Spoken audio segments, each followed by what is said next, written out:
Tagumpay ang San Antonio Spurs sa kanilang first match kontra sa kanilang division rival na Dallas Mavericks. Hindi lang bastang panalo, dinurog ng Spurs ang Mavs, 125-92.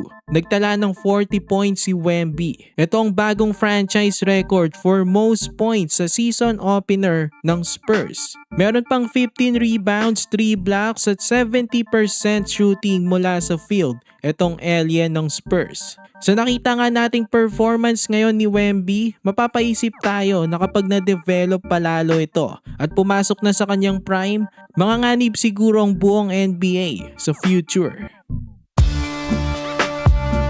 So wagi nga ang Spurs sa kanilang first match ngayong season matapos lampasuin ng Mavericks sa mismong bahay pa nito. Walang sagot nga ang Mavs sa rising star na si Wemby as umiscore nga siya ng 40 points. Kung napanood nyo nga ng maigi ang game, mapapansin nyo siguro ang malaking improvements ni Wemby. Yes, alam naman natin na magaling na siya agad simula nang makapasok siya sa NBA. Pero ngayon kasi parang komportable na siya. Mas confident na sa kanyang kakayahan at skills. Once na magkaroon ito ng malalim na experience, I think delikado siguro ang NBA sa future.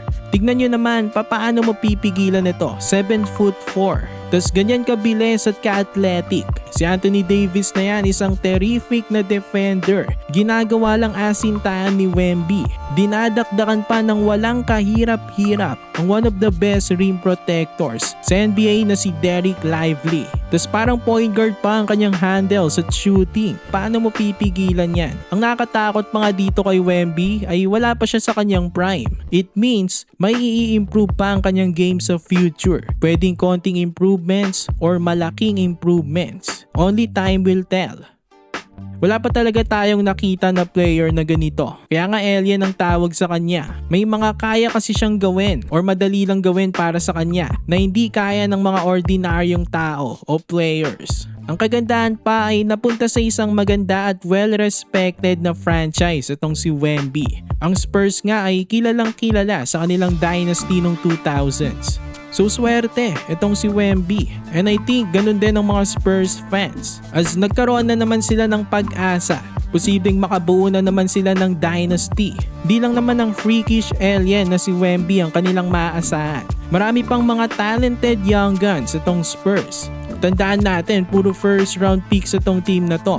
Ngayon, nadagdag pa sa kanila ang film na si Dylan Harper. Tapos nandiyan pa sila Stephen Cassell, Carter Bryant. May established guard pa sila na si De'Aaron Fox at reliable na guard na si Devin Vassell. Itong team na ito ay dapat nating abangan sa mga susunod na taon. Itong si Victor Wembanyama ang posibleng pumalit kay LeBron James bilang face ng NBA. So mga kabakets, for more NBA content, i-like nyo ng ating video at mag-subscribe na rin sa JB Buckets.